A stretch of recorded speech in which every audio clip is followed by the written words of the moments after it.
Alright. Today's about to get a little bit explosive.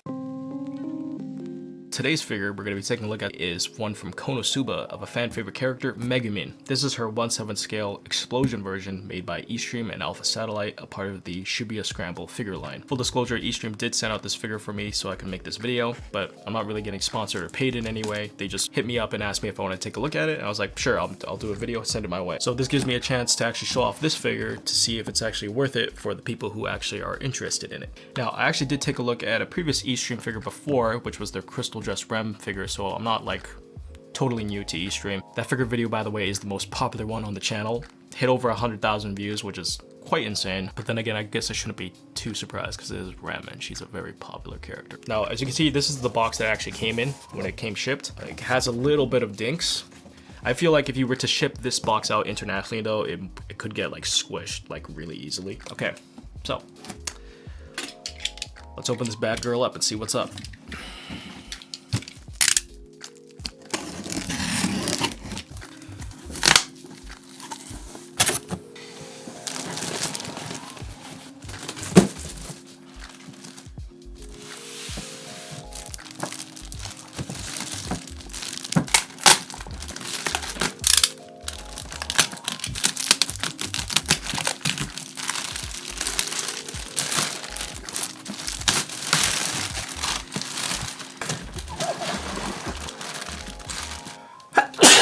Oh my god, excuse me.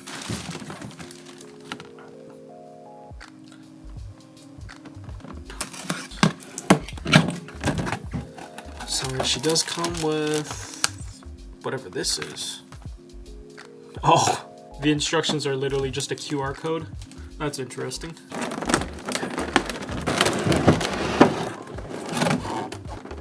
Inside of the box is literally just all red. It looks a little bit Christmassy, I'm not gonna lie. 4 pieces of tape.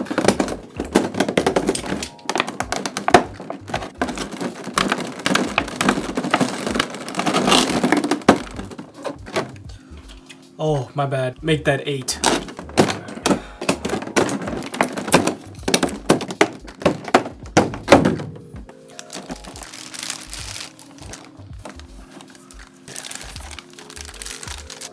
She comes armless.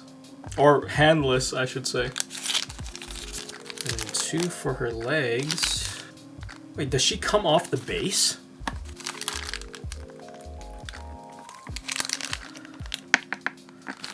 Oh, why did they do it like this? It looks like she does come off the base. That takes a lot of force though. Oh my god. You have to take her off the base, but that requires a lot of force, and I'm talking like a lot. Alright, I'm too lazy for this. I'm gonna try something dangerous. Don't try this at home, kids. Like, what's the point of putting her on the base already if I was gonna have to take her off in the first place? Now, I'm gonna say this right now, the base is pretty cool. I mean, it's black plastic, but kind of molds well with the fire effects, you know, with the design on it. Looks pretty cool. Okay, moment of truth. How annoying is this going to be?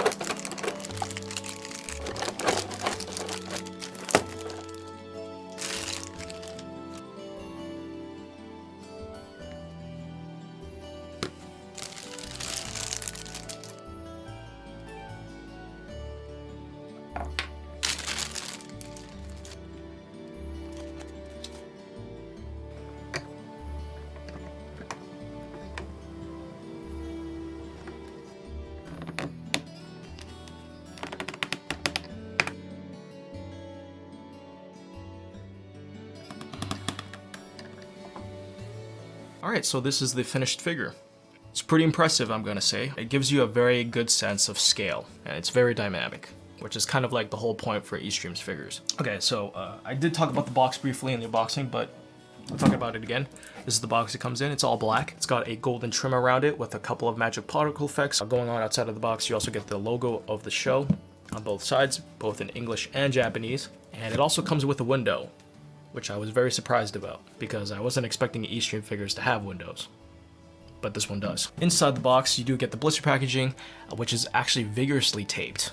Most manufacturers will tape one side and then the other side, but eStream actually taped the top and the bottom sides, which doesn't really happen too often to me. Inside the box, you will have the figure itself, which is already attached to the base, and some plastic coverings. It is removable because she does have some plastic coverings on her legs that you can't really get off unless you actually take it off the base. But that's not what I did. I got lazy and I just grabbed my knife and I cut off the plastic. I'm going to assume you can actually take her off because that's the only other way you could possibly take off the plastic. It's kind of weird though, like if you were gonna put the plastic on her legs anyways, you might as well just not put her on the base in the first place and just let me do it afterward, but it is what it is. On the bottom half of the blister packaging, you will get the hat, which actually comes with Chomosuke. I didn't actually know that. I guess I didn't pay close enough attention to the promotional pictures. Then you also get the staff, which actually has her hand attached to it already. Yeah, when you first get the figure, she does come handless on her right arm. We'll get into that a little bit. And then you also get the cape, which I heard was going to be the most annoying part of the figure. We'll get into that a little bit too. And that's pretty much it. So assembly wise, first thing I did was put the staff on. So her hand comes pre-attached to the staff already, but then you can just slide into the hand into the open arm socket and you just put it on like that. Most of the time with figures I have, when they come with like weapons, staffs or whatever, usually you can actually remove it in half. So it's usually maybe at the base of the hilt or like in the middle, right? So you would remove the weapons and then you would try to put it in her hand, both sides on each side, and then join them in the middle. With this one, they kind of circumvented the whole thing. It was just like, yo, let's just attach her hand to the staff and then dislocate her hand from the arm and then just put it on. And then the next thing you have to do is remove the head. The head is removable because trying to put the cape on without the head or trying to put the cape on with the head intact is a little bit of a pain in the butt. So a lot of people actually ended up having problems trying to get the cape onto her shoulders. It was a little bit hard at first, but I ended up just trying to rub down the pegs with my fingers, constantly trying to push it in a little bit more and then do it again. And then it just fell flat in sync. For me, everything just turned out pretty all right. So, you know, it was fine for me. And then the hat is actually magnetic. So you can actually just plop that down. And that's pretty much the figure right there. It gives you a really good sense of scale. It's like a scene taken directly from the anime. You get the fire effects just spiraling around, getting ready for the explosion. You got her staff with the magic cross and the particle effects on the end. And then you also get the base, which is kind of like the flames circling around and spiraling around as well. It's actually got a little bit of texture, like it's kind of engraved into it. You don't feel like smooth plastic. You can even scratch it on it. I probably shouldn't do that. Overall sculpt, I think, is very good. You could say the outfit could have used a little bit more detail, did the best they could with the outfit, because like let's be real here.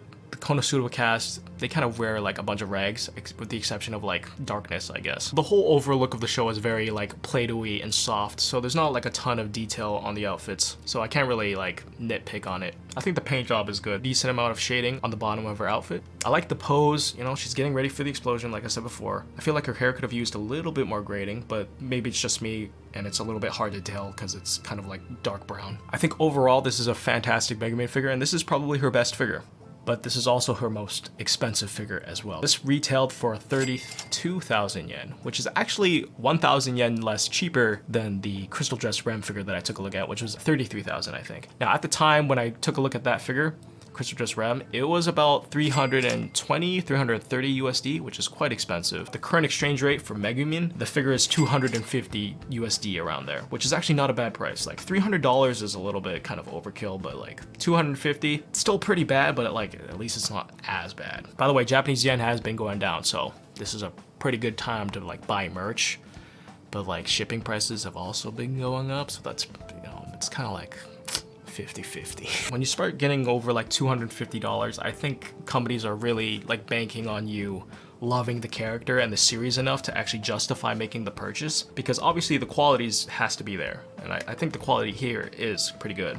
But like, you really have to love Megumin and KonoSuba to justify buying this. Like, I like KonoSuba, but I probably wouldn't like spend over $200 on like any figure of it. But like, if this was like an Arknights or a Codcaptor Sakura figure, you know, hands down 100% I'd be buying it, which is why I actually ordered my first eStream figure, FGL Lion King one. Oh yeah, that's gonna be expensive. But yeah, this overall, I have to say, it's just a very, very well put together figure. Yeah, this is her best figure. Like, I've seen a lot of Megumin figures on AmiAmi when I'm like browsing, and like most of them look okay. Like, they're not like amazing. This one's